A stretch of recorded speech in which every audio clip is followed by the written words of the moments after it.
Hola, en este video vamos a trabajar sobre el proceso de la descomposición de las fuerzas. Recordemos que una característica de las fuerzas es ser un vector. Los vectores son magnitudes físicas que acá aparte de tener una magnitud también tienen una dirección u orientación. Esta se puede determinar a partir del sistema de referencia. Usualmente nuestro sistema de referencia es el plano cartesiano. ¿Por qué las fuerzas se pueden descomponer? ¿Y qué nos lleva a trabajarlas de esta manera? Bueno, en este momento tenemos una plomada sujetada a una cuerda y estaremos hablando únicamente de dos fuerzas, el peso y la tensión. Vamos a poner nuestra atención en la fuerza que se genera a través de la soga. Esta tensión iría saliendo del cuerpo de la plomada verticalmente hacia arriba. En este caso estaríamos diciendo que de acuerdo al plano cartesiano, nuestra fuerza, recordemos que el plano cartesiano tiene los dos ejes X y Y.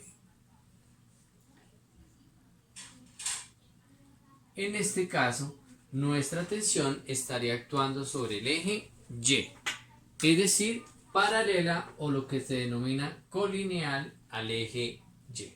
Pero ¿qué sucede cuando nuestra tensión no se somete a esa dirección?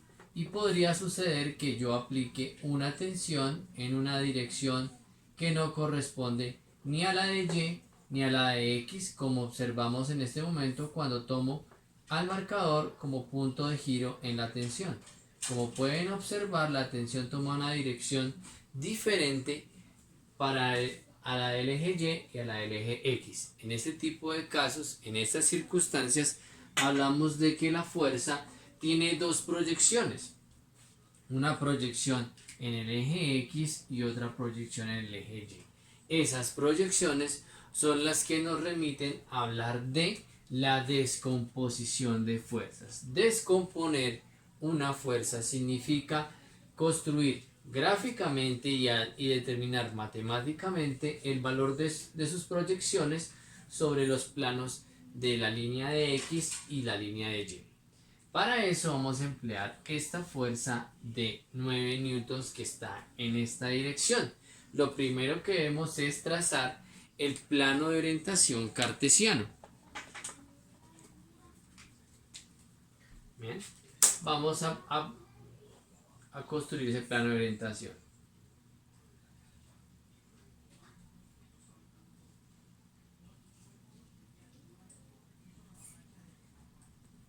Aquí tendríamos el eje Y.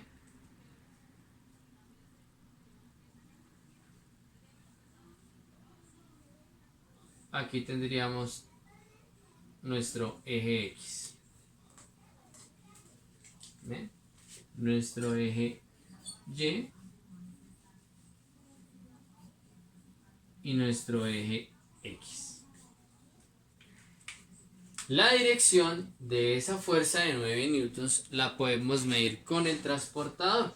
Recuerden que el transportador tiene un centro, este centro se ubicaría en la cola del vector y midiendo en sentido antihorario podemos determinar el valor de dicho ángulo: 10, 20, 30, 40, 45 grados.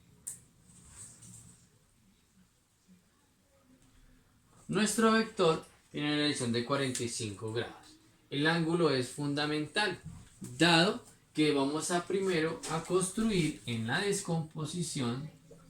Lo primero es un triángulo de Pitágoras. El triángulo de Pitágoras nos permite construir los catetos, sabiendo que nuestra fuerza es la hipotenusa. Eso es lo que vamos a construir a continuación.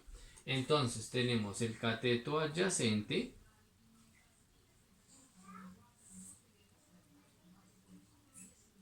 y la llamaremos f sub x en tanto es paralela a x.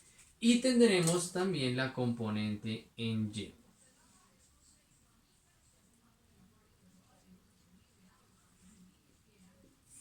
F sub y. Nuestro problema consiste en determinar no solamente gráficamente, que ya lo hemos hecho, sino también matemáticamente el valor de esas dos componentes. Esta componente se llama componente en X y componente en Y. Entonces, del triángulo de Pitágoras, los catetos nos dan el cateto en X y el cateto en Y nos dan componentes. ¿Ven? Los catetos que van en la dirección de X y de Y nos dan los respectivos catetos. Después de trazar el triángulo y conocer el ángulo de referencia y la hipotenusa de 9 newtons, nos remitimos a las razones trigonométricas.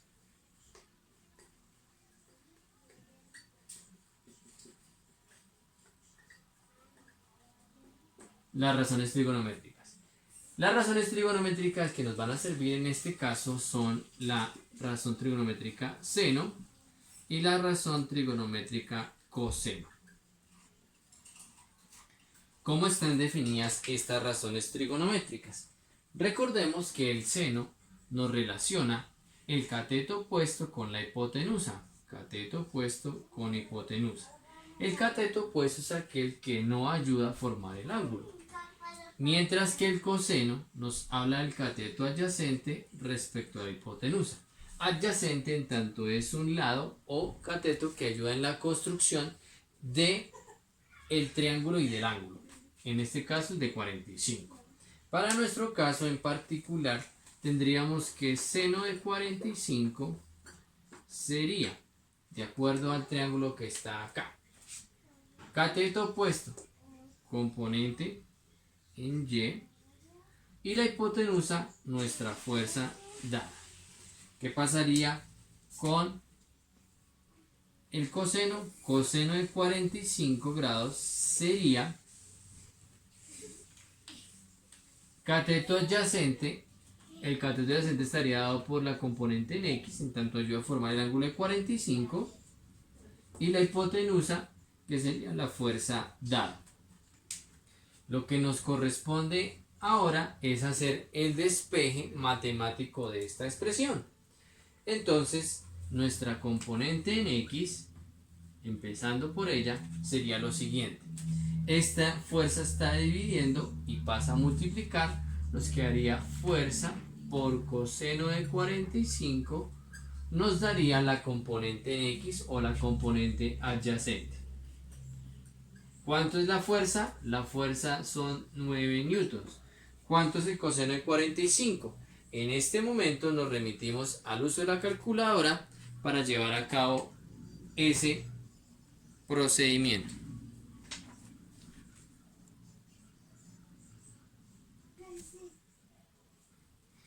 Bien, para llevar a cabo el cálculo de coseno de 45, nuestra calculadora debe estar configurada en DEC, que está en equivalencia de grados.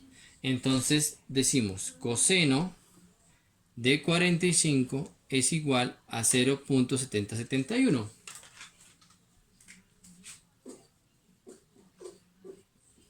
Y eso multiplicaría con 9. 9 por 0.7071 nos dice que esta componente tiene un valor de 6,36 newtons. Ahora hallemos el valor de la componente en Y.